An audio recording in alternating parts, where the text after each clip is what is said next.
fantastic. But also know that it's going to be in the time that I like to call white space time, the time in between when you're doing something, which is most likely when your brain relaxes enough, goes into a brainwave state, and will allow you to actually make connections that you hadn't made before and actually come up with creative ideas. So allow that time for inspiration, allow that space, and know that that's how those ideas are going to be generated.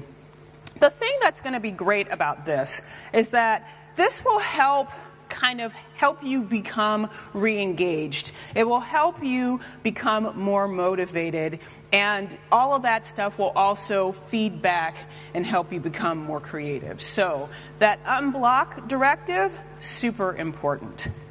Second directive is communicate.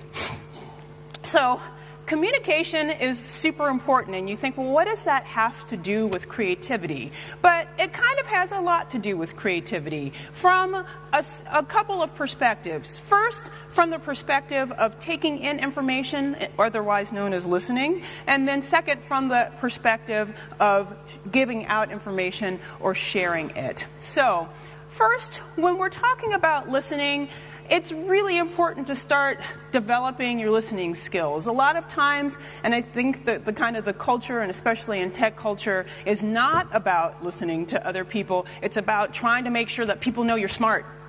I am a smart person, you have to listen to me. So listen, I'm smart. I used to work at Microsoft.